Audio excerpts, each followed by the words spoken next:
Salut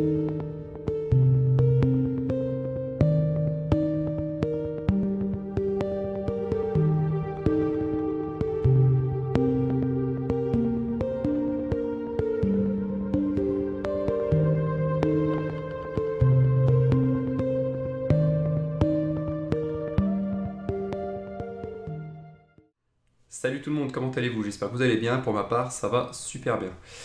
On se retrouve aujourd'hui dans une petite vidéo. Comme je vous avais dit, je ferai des vidéos maintenant sur des softs, des logiciels qui me paraissent donc intéressants à utiliser dans la vie quotidienne pour X raisons, de manière différente, suivant les besoins de chacun. Pour ma part, aujourd'hui, ça va être un logiciel sur l'utilisation des raccourcis de bureau, plutôt que d'avoir un tas de raccourcis sur son bureau qui se baladent n'importe où, afin de pouvoir les organiser au mieux et de s'y retrouver plus facilement. Donc ce logiciel, vous l'avez là, c'est CircleDoc.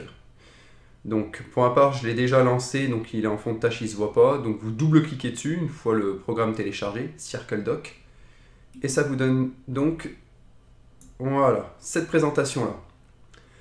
Alors, ce qui est intéressant dans ce programme, vous allez me dire, des organiseurs de raccourcis, il en existe une ribambelle de logiciels. Je vais rapprocher mon écran, voilà. Il en existe une ribambelle. Alors oui, en effet. Par contre, ce qui me semble intéressant avec ce programme, c'est qu'il est réellement customisable à souhait. Dans le sens où, déjà, dans un premier temps, regardez, j'ai mis le logo de ma chaîne au centre, vous voyez, et c'est bien en cliquant dessus que je peux bouger justement ce programme. Quand j'appuie sur le clic de la molette, il disparaît automatiquement. Donc ça, je trouve ça assez cool. Alors bon, vous me direz, il y a d'autres logiciels où il suffit d'aller en haut dans l'écran et la barre apparaît. Mais là, moi, ce qui me semble intéressant, c'est que ce programme apparaît directement où vous cliquez avec votre souris.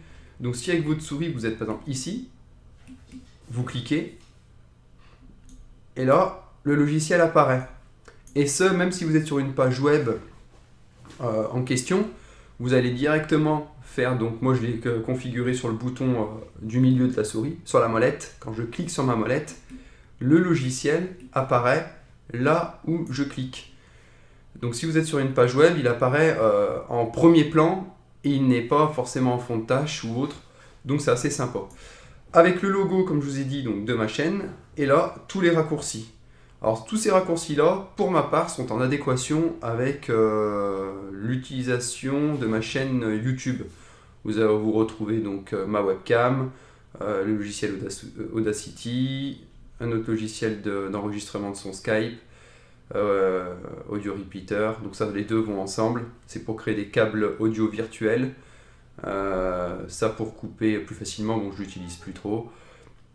Sony Vegas, mon logiciel de montage, Photoshop, Adobe Premiere Pro, le Game Capture, l'Elgato. Donc j'ai pas encore eu l'occasion de vous, alors pour vous, de vous faire partager des vidéos avec sur des jeux rétro avec mon Elgato. Et ensuite, donc voilà, Open Broadcaster et puis XSplit. Donc voilà, tous les raccourcis en lien avec YouTube. Donc maintenant, on va regarder en détail comment, ce que propose le logiciel. Et je peux vous dire que c'est assez balèze. Vous allez le voir par vous-même. Ça utilise un grand nombre de possibilités. Alors, si on en aura besoin, je vais le laisser comme ça, voilà. Alors, DocShape, donc là c'est le nombre d'objets par orbite. Donc là ici, moi j'en ai 14, vraisemblablement, alors peut-être moins, voilà. Vous définissez le nombre d'objets que vous allez mettre par orbite, ce qu'on appelle une orbite. En gros, si vous préférez, c'est plutôt le diamètre du cercle qui a été prédéfini. Donc moi, mon diamètre, le premier diamètre, c'est celui-ci. Si vous voulez mettre moins d'icônes, alors c'est très simple, il suffit juste, voilà, vous voyez, de cliquer là. Vous en mettez 7 par exemple, ou 5 seulement. Vous faites vraiment ce que vous voulez. Moi j'en ai mis 14 parce que j'approprie ce programme directement à ma chaîne YouTube, ce qui me permet d'avoir tous mes raccourcis en adéquation avec ma chaîne YouTube. Après, si je voulais faire un deuxième cercle de raccourcis, je laisserai donc 14 et automatiquement les autres raccourcis que je rajouterai se situeraient autour. Je vais essayer par exemple d'en prendre un, j'en sais rien, rapidement. Raccourci, qu'est-ce que j'ai par exemple? Voilà.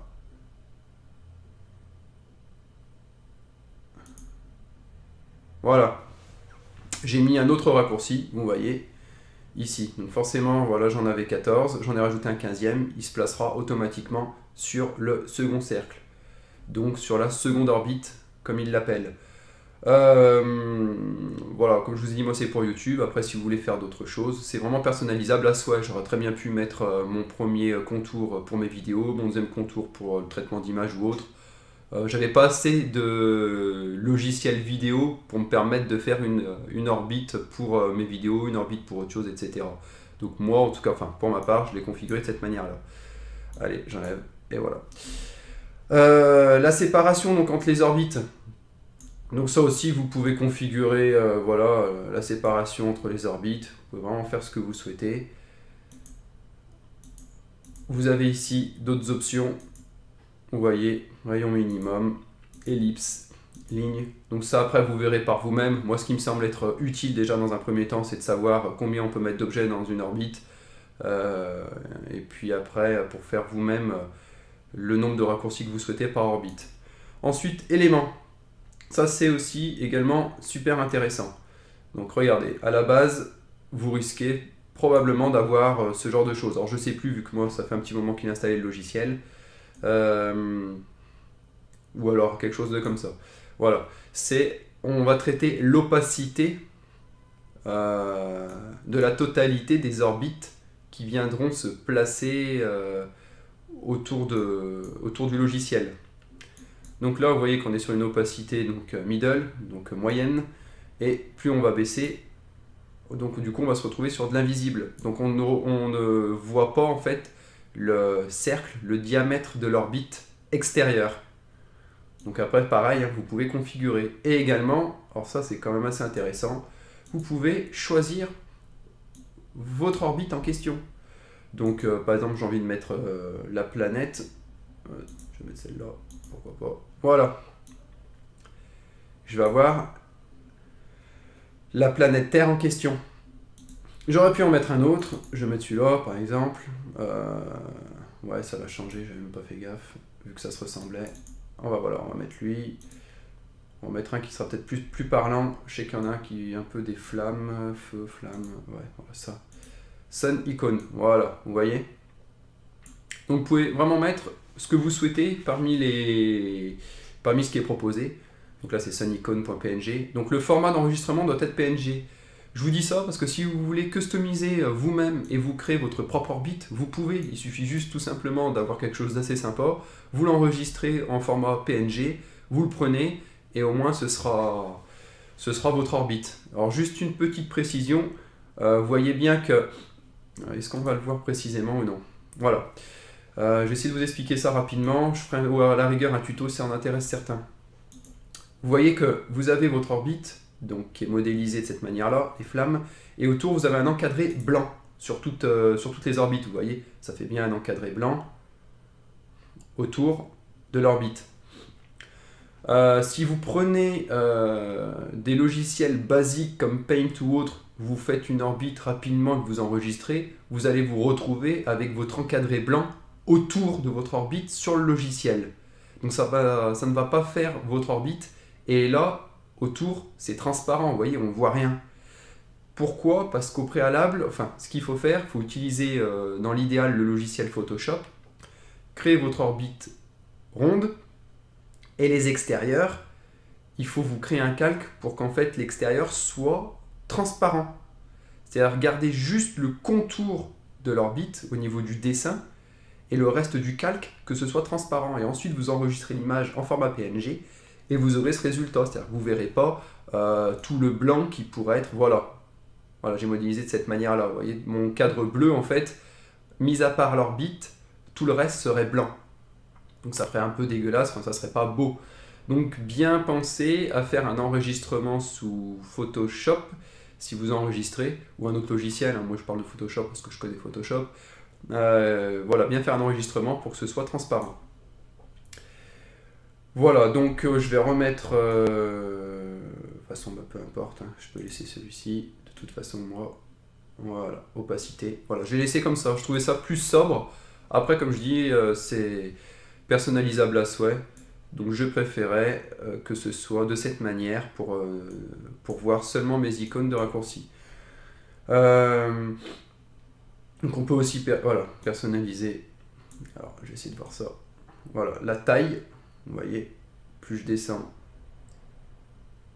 Et après je peux monter. Voilà. Pour ma part, on s'en fout royalement, vu que de toute façon l'opacité est au maximum. Centre du bouton. Voilà, donc c'est ce que je vous disais, moi j'ai personnalisé, donc je reviens à ce que je disais précédemment.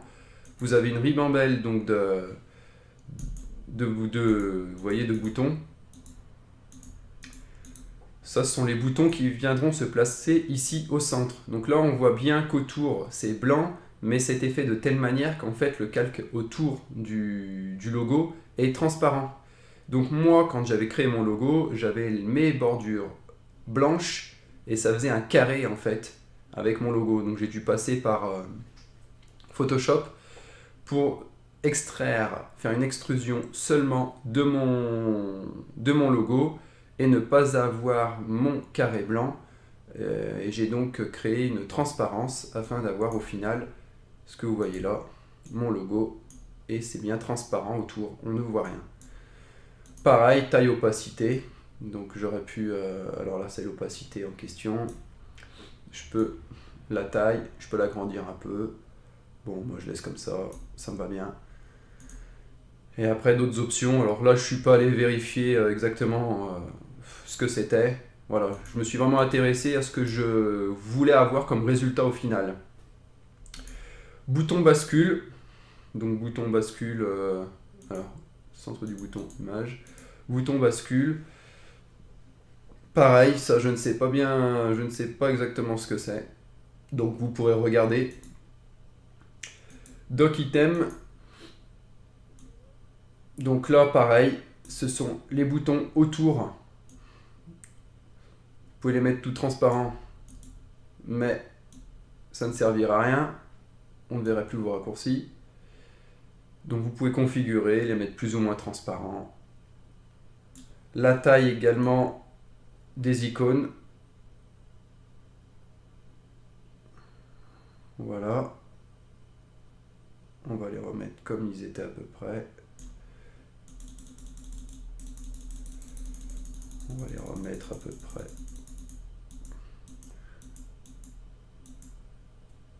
Ouais. Ouais, ça me va bien. Allez. Allez, ça me va bien. Donc, paramétrer vos boutons de raccourci, leur opacité et leur taille. Ensuite, label, bon bah là c'est encore autre chose, vous voyez, vous avez les fonds, l'ombre, vous pouvez vraiment définir un paquet d'options. Et encore, vous voyez, on n'est que dans éléments, c'est-à-dire qu'il y a ces onglets-là qui sont en haut, et là on est dans des sous-onglets qui appartiennent à l'onglet éléments. Donc c'est vraiment personnalisable. Utiliser animation lors de la suppression. Oui, alors ça, voilà, vous voyez, bon, c'est peut-être bête, mais même quand vous enlevez une icône, est-ce que je l'ai encore? Non, je l'ai plus. Bref, si vous mettez une icône ici, vous pouvez la supprimer et il y aura une animation qui sera dédiée. Donc tout à l'heure, on a vu quand j'ai supprimé mon raccourci de mon logiciel, ça faisait un petit nuage qui a éclaté. Vous pouvez mettre un laser, flamme, enfin bon, même ça c'est... Alors pourtant ça prend une demi-seconde, quoi, c'est un truc tout bête, mais même ça c'est personnalisable. Donc c'est pas mal. Donc d'autres options, default folder, voilà, donc là où seront les icônes associées donc au logiciel.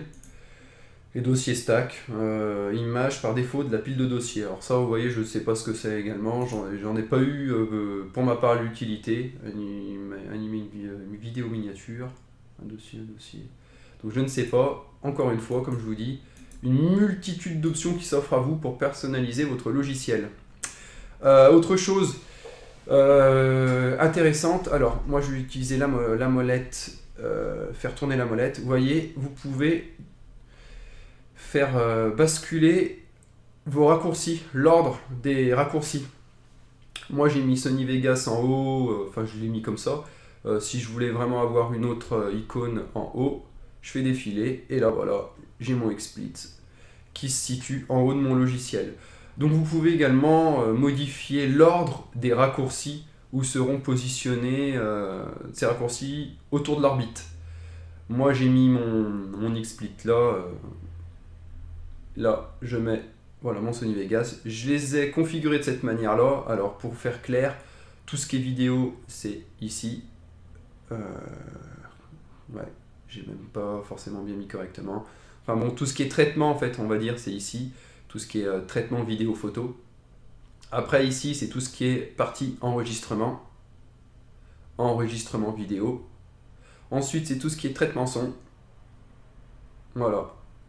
Donc j'ai mis, enfin il y a quand même une certaine cohérence dans ce que j'ai fait au niveau du placement de mes raccourcis. Mais après ça c'est pareil, hein, vous faites bien ce que vous voulez, hein, vous pouvez très bien placer une autre icône et tout ça. Enfin le choix vous appartient, vous faites bien ce que vous voulez. Voilà. Visibilité, donc moi c'est ce que je voulais vous dire. Bascule de visibilité de la souris, donc moi je l'ai placé sur le bouton central. Donc comme je vous dis, voilà, il n'existe plus. Il apparaît là. Mais c'est ça que j'aime bien en fait, c'est-à-dire que je vais pas venir moi-même chercher en fait ma barre de raccourci, c'est-à-dire que sa barre de raccourci on la met quelque part en principe, et on va venir nous-mêmes chercher l'endroit où se situe la barre de raccourci. Là non, c'est moi qui décide quand est-ce que je veux que ça apparaisse et où je veux que mes raccourcis apparaissent. Donc si je suis sur une page web, est-ce que je vais en afficher une? Je vais faire comme ça. Voilà.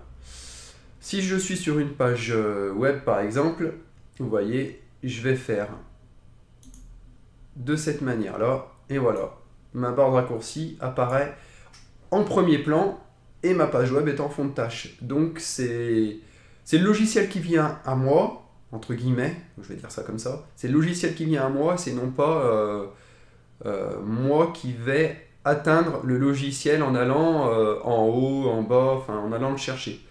Donc c'est peut-être bête, mais bon, moi j'aime bien optimiser mon temps de travail et le temps passé sur l'ordinateur. Donc c'est vrai que quand je fais rapidement quelque chose, hop, je suis là, je dis ah ben, j'ai besoin de ce logiciel, hop, je fais comme ça, il apparaît. Alors après j'ai aussi l'avantage avec mon clavier d'avoir préprogrammé 4 x 3, 12 raccourcis. Alors pour aller encore plus vite, j'ai programmé d'autres raccourcis qui ne sont pas forcément ici. Il y en a certains qui en font partie, d'autres non. Ça me permet d'aller encore plus vite. Mais bon, après, vous me direz que c'est qu'un gain de 1 seconde, 2 secondes, c'est peut-être rien. Mais dans la vie de tous les jours, enfin bon, je trouve ça assez sympa. Donc voilà, bouton central, vous appuyez, votre logiciel apparaît là où vous avez appuyé. Si je mets ma souris là, il apparaît ici. Enfin bon, ça c'est cool. Donc là, hide doc. Ensuite est affiché doc, donc pareil, vous pourrez regarder d'autres options qui s'offrent à vous. Général, vous avez la rotation de rouleaux de la molette, donc voilà, key precise ou des rouleaux de la molette de la souris par rotation. Voilà, en fait ça va être la manière dont va s'effectuer la rotation. Voilà, vous voyez, plus je mets une valeur qui sera importante, moins la rotation sera importante lorsque je vais tourner la molette. Donc même ça, c'est personnalisable. Enfin, pour vous dire à quel point le logiciel, il est vraiment customisable, mais j'ai quasiment envie de dire de A à Z, quoi. Quand vous voyez que vous pouvez changer votre bouton central, vous pouvez changer votre orbite, mettre les dessins que vous souhaitez et tout, je trouve ça assez sympa. Surtout que pour moi, j'ai mis le logo de ma chaîne YouTube Et tous les logiciels sont en adéquation avec ma chaîne YouTube. Donc c'est vraiment mon Circle Dock approprié à YouTube, quoi. Donc vous voyez, je peux même encore mettre comme ça défile encore moins lentement. Alors ça, je m'en fous un peu parce que je le laisse toujours de la même manière. Je laisse toujours, voilà, comme ça. Donc après, de le définir la vitesse de rotation, ça m'apporte peu, mais vous pouvez le faire également. Voilà. Ensuite, d'autres options. Portable application, ça, je ne sais pas ce que c'est. Voilà. La langue, français. Alors de base, je ne sais plus si c'est en anglais ou si c'est dans un autre langage. Mais bon, voilà. Encore une fois, comme je vous disais, vous avez plein d'options via ce logiciel. Et la langue française est présente. French alternative. Donc vous choisissez. Et ensuite inspecteur. Donc là, Fadine. Langage, bon voilà, vous voyez, vous avez encore d'autres choses, j'y suis jamais allé, hein, en toute sincérité.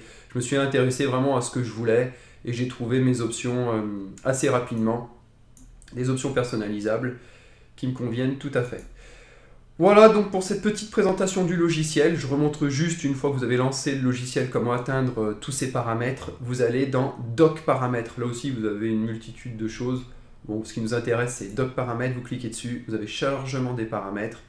Et là, vous avez accès à l'intégralité des paramètres en adéquation avec le logiciel. Hop là, DockShape. Et vous choisissez tout ce que vous voulez. Bon, j'espère que vous aurez aimé cette petite présentation de logiciel. Comme je vous ai dit, il me paraît important dans l'usage quotidien de son ordinateur d'optimiser son temps de travail et d'avoir des outils assez sympas pour pouvoir naviguer, surfer, utiliser ces logiciels ou autres. Donc aujourd'hui, c'était une présentation pour les raccourcis de bureau, pour éviter qu'il y en ait de partout, que ce soit désagréable, que l'écran soit libéré. Alors normalement, je ne l'ai pas cette icône, hein, c'est-à-dire que là, je vous l'ai mise là pour éviter d'aller dans Windows et cliquer sur ce programme-là. Donc sinon, en temps normal, hop là, supprimer, oui, tac, voilà. En temps normal, c'est comme ça. Donc il faut au moins le lancer une première fois, le logiciel, quand la session elle est ouverte de votre ordinateur, pour qu'ensuite vous puissiez utiliser le dit raccourci, donc de la molette. Sinon, quand vous allez cliquer sur la molette, il ne va pas apparaître. Si j'appuie sur... ouais, non, il n'apparaît pas. Donc du coup, voilà, vous le lancez une première fois, vous cliquez sur le bouton central, et après tout le temps, durant toute la session où l'ordinateur sera allumé, vous aurez votre logiciel qui se mettra en premier plan. Voilà, donc j'espère que vous aurez apprécié cette petite présentation de ce logiciel qui n'est pas forcément très connu à mon sens. Souvent on parle de RocketDock, un autre logiciel que l'on peut mettre en haut, à droite, etc. Moi j'apprécie tout particulièrement ce logiciel pour les raisons suivantes. Personnalisable à souhait, il n'est pas, comment dire, les termes utilisés dans les paramètres sont assez compréhensibles, parce que d'habitude, le langage utilisé dans les logiciels ne définissent pas forcément ce que l'on peut faire. Et là, je trouve ça assez clair, quand il parle d'orbite, bon, on comprend bien que c'est autour. C'est vrai que, voilà, on comprend bien ce à quoi est associé le paramètre que l'on va modifier. Et ça, c'est assez sympa quand il parle d'opacité. Bon, une opacité, tout le monde sait ce que c'est. Donc c'est vrai qu'ils ne vont pas utiliser des termes techniques anglais ou autres, où on va se demander ce que c'est. Du coup, on va faire des tests sans trop savoir ce que l'on est en train de réaliser. Là, on est vraiment sur des termes qui sont clairs et on sait ce qu'on doit faire. Donc voilà un gros point pour ce logiciel. Bon bref, je suis assez bavard. J'espère que vous aurez apprécié cette petite présentation. Si oui, n'hésitez pas à me le dire, car je ferai dans ces cas-là d'autres présentations de logiciels qui me semblent assez intéressantes, tout ce qui peut être sur le web, enfin bon bref, sur plein de choses diverses et variées. Donc n'hésitez pas à me le dire. En tout cas, je vous souhaite une excellente journée et je reviens très prochainement pour une nouvelle vidéo qui j'espère vous plaira à nouveau. Allez, ciao ciao.